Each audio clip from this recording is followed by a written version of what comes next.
Her det er take 437. Nu er vi begyndt at åbne flaskerne. Det kræver simpelthen en hel del vin at få det her til at lykke. Nej, det passer ikke. Vi tager ud i skoven, og det er vi, fordi vi gerne vil præsentere 3 vine. Oliver er i gang med at åbne den første. Det er sådan, at Oliver har sørget for line-up'en, og så kan jeg så lade mig glædeligt overraske over, hvad der nu kommer i glassen. Så jeg vil overlade ordet til ham i forhold til at præsentere de enkelte vine. Så meget mere.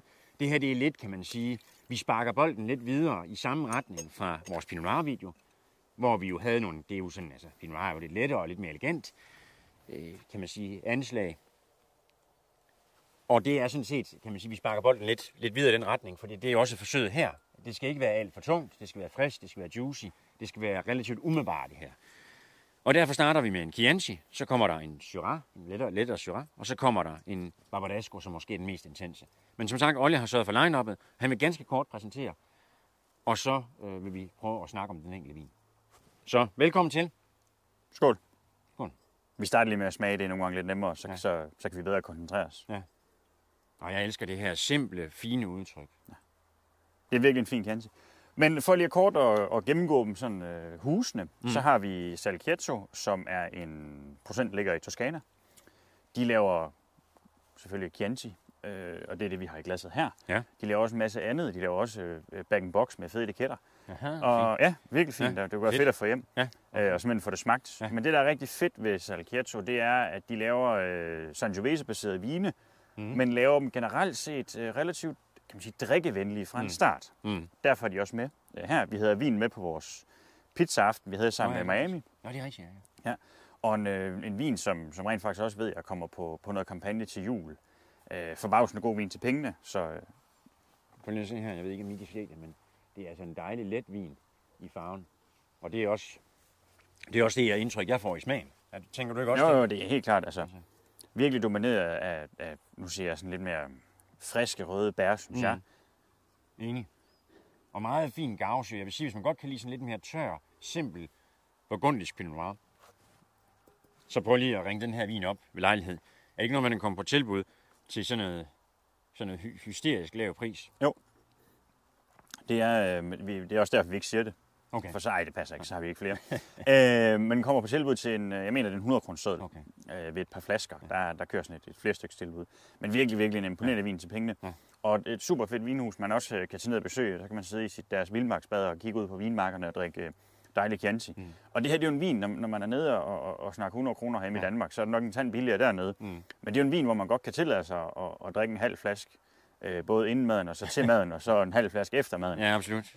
Og det går nemt, kan jeg så sige, fordi det er altså rigtig juicy. Det er lidt, kan man sige, ikke saftevand, men det er en bordvin af fineste type, så den kan egentlig også drikkes af vandglas, hvis man hedder Gerard Depardieu, skulle jeg sige, og sad ved det italienske bord, ikke, fordi man forsøger hos nogle gamle kammerater, skulle jeg sige. Godt nok. Chianti fra Salichetto, det er sådan, de laver også en masse andre vine, det sagde Oliver. Så ikke fordi vi skulle præsentere dem, men bare være opmærksom på, at de laver også noget vin nobile og noget i en ret høj, sådan, jeg kan kalde det, i en højere end sådan kvalitetsmæssigt, som er værd at prøve at dykke ned i, hvis I har lyst til det. Jeg synes, vi skal smage på vinen, Oliver, endnu en gang.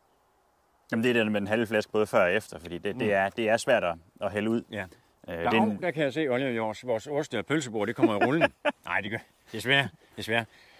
Det næste vin er jo for Oliver og jeg vedkommende en gammel kending. Det er sådan, Oliver og jeg, vi har boet i Aarhus sammen. Og det er efterhånden nogle år siden. Men da vi gjorde det, der gjorde vi en dyd ud af at smage forfærdeligt snakke og oste og prøve en masse sjov vin. Og vi kom i nærheden af Syrah fra Couilleron. Altså Couilleron er producenten, Yves Couilleron. Og hans Syrah, den billige af dem, var vi, kan man sige, hvad kan man lade engelsk, det kan man starstruck. Meget imponeret over. Og det er den, vi har faktisk fået på hylden i Movino, og den har vi taget med i dag.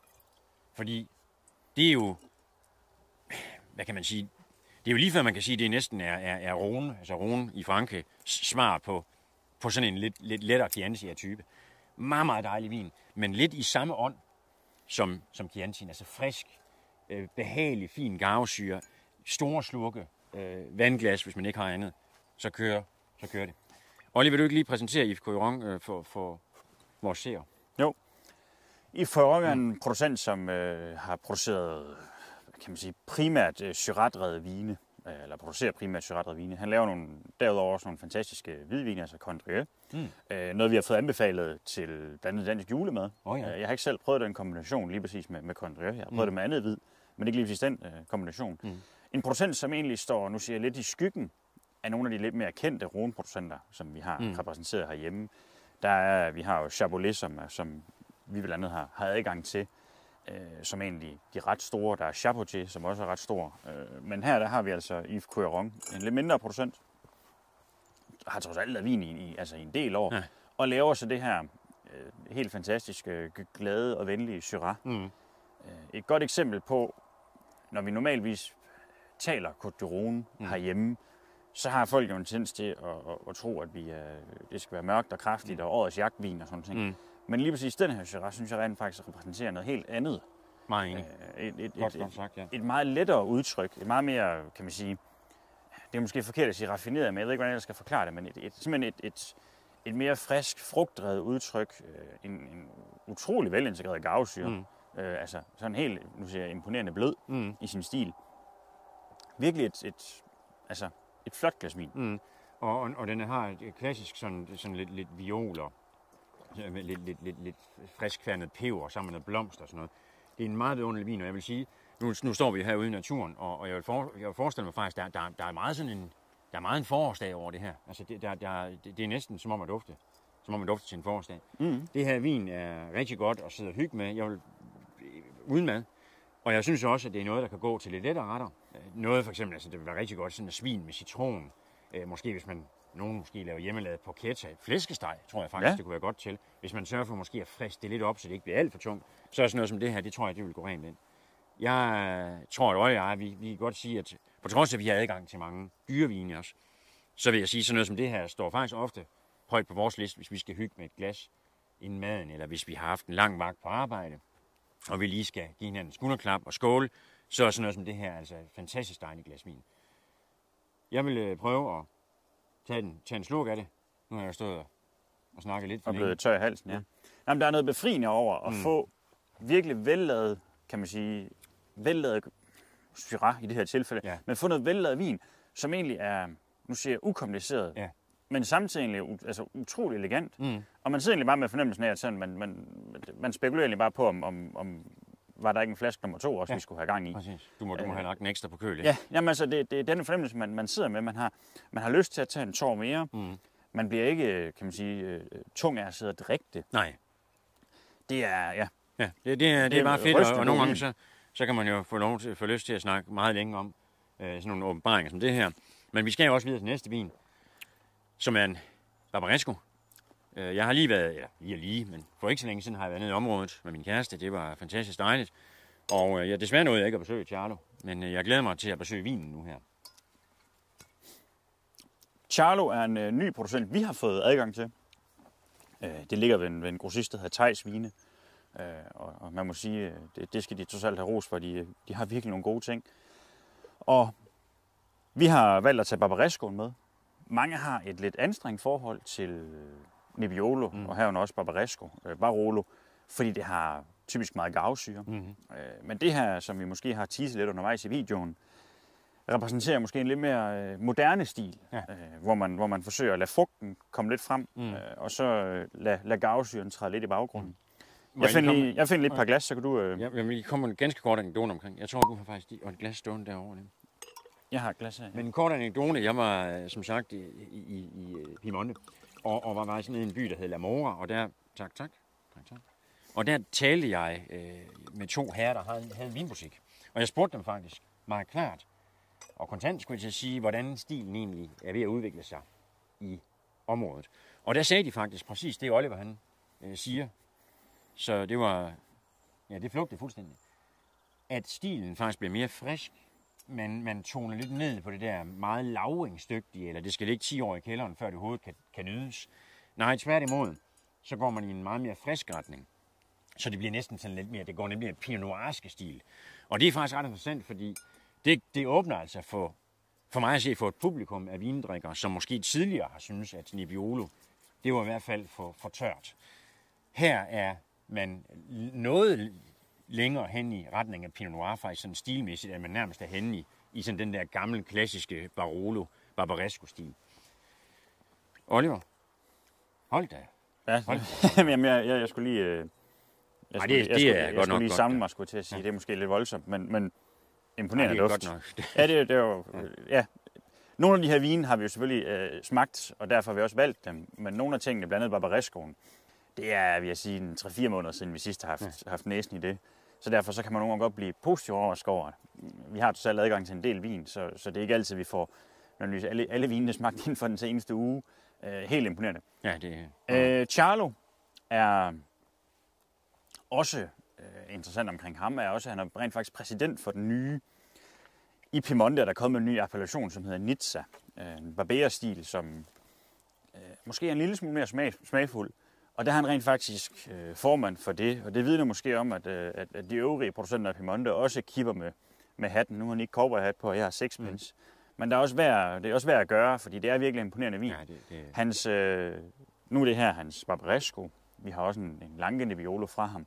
Og også hans Barolo, som vi har, Pallas, er virkelig, virkelig drikkemodne. Og vi taler altså vin, som måske er, nu siger jeg, 3, 4, 5 år gammel, eller hvad for en af dem det er. Helt uhørt af, hvad vi normalvis har haft på hylderne. Mange har jo stadigvæk ideen, når de kommer ind til os og siger, at de skal have en flaske Barolo, så kigger de næsten ikke engang på flasken, hvis den ikke er 10 eller 15 eller 20 år gammel, fordi det kan man jo ikke drikke. Så det er rigtig, rigtig fedt at få en producent ind, som viser en lidt mere, lad os kalde det moderne kant. Ungdomlig er måske så meget sagt, men lidt mere moderne kant. Altså jeg må tilstå, nogle gange så forsmager man på vine, som minder en om, hvorfor man faktisk arbejder med vin, i vores tilfælde. Og jeg må tilstå, nu har jeg altid elsket Nebbiolo, men det her, det er saftsus med godt. Og jeg ved også, det er klart den dyreste vin, vi har i line-up'et. Jeg tror, den står til nogen af 3,75. Jeg tror, vi er på tilbud omkring 100, som sagt. Den ligger i 150-175, noget af den stil. Olle, han er bedre til at huske prisen, end jeg er. Og der er vi oppe i, hvad er vi? 350. 350, en anden stil. Men det er alle pengene værd. Det her, det er fantastisk god vin. Og det er årgang... Hvad var det, Olle? Det er årgang 19.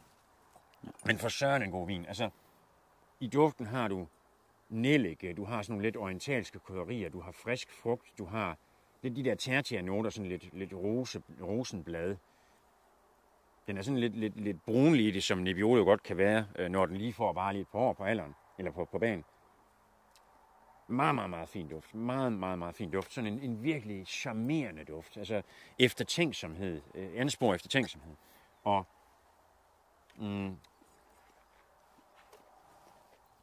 vidunderlig, sådan fløjlesblød, men konkrete tanniner. Og en mægtig dejlig smag. Masser af kan man sige, sådan, stadigvæk rød frugt, men kombineret med nogle af de her orientalske krydderier. Sådan lidt tørrede orientalske krydderier, som man også har i duften. Imponerende vin. Jeg må tilstå, det er vildt, hvad vinbranchen i dag kan byde for 375 kroner. Og så er der nogen, der siger, at det er også mange penge for vin. Ja, det er det. Men I skal også tænke på, ligesom hvis I køber en vinerstol, så går der også lidt mere arbejde i det, end der gør, hvis man laver det i IKEA-møbel. Og det er ikke for at kritisere hverken det ene eller andet, men man er også nødt til at respektere, at vinbunden selvfølgelig også skal have noget for sit arbejde. Og det er jo noget af det, som vi faktisk synes, eller vi håber på, måske kan bidrage med, når vi laver de her videoer. Det er ikke så meget, det bare handler om Olle og jeg, og Movino, men det handler faktisk også om at præsentere et bundeprodukt, som vin er. Men nogle udgaver af vinen er exceptionelt fantastisk, lad os kalde det kunsthåndværk. Og det synes jeg, det er i hvert fald min holdning, at ved Charlo 2019 Barbaresco, der får man saftsus med kunsthåndværk. Det gør man altså. En lille smule eukalyptus. Det er rigtigt, ja. Og så er jeg jo glad for, at vi er på take 432. Ja. Fordi, så er måske 436, fordi vi løb jo tør for korvangas. Ja. Og derfor var vi nødt til at ty til gammeldags proptrækker. Og det betyder jo så også, at der er lidt mere af den Barbaresco, til når vi er færdige og har fået parkeret bilen, som man måske kunne. Så kan man måske genbesøge den igen og lige få nyt et glas. Jeg kan kun anbefale, at alle tre af vinen er virkelig værd at dykke ned i. Det er klart nok, at den måske den mest potente store vin i line-up'et, og der skal også være lidt forskel. Det er til den her Barbaresco. Men Chianti i sin egen ret, fantastisk dejlig frugtig vin.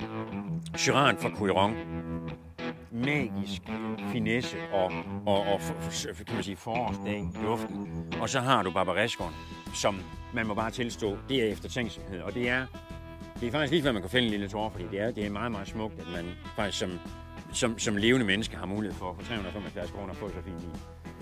Jeg synes, vi skal runde af, Oliver. Skal vi ikke lige skåle? Og så tak, fordi vi gider at se med. Vi synes, det er fedt. Som sagt, vi glæder os virkelig over, at vi kunne præsentere nogle af de her fede bondemænd, som laver noget af det fedeste bondevin overhovedet. Vi siger tak for nu, og vi ses snart igen. Det gør vi. Hej hej. Skål. Skål.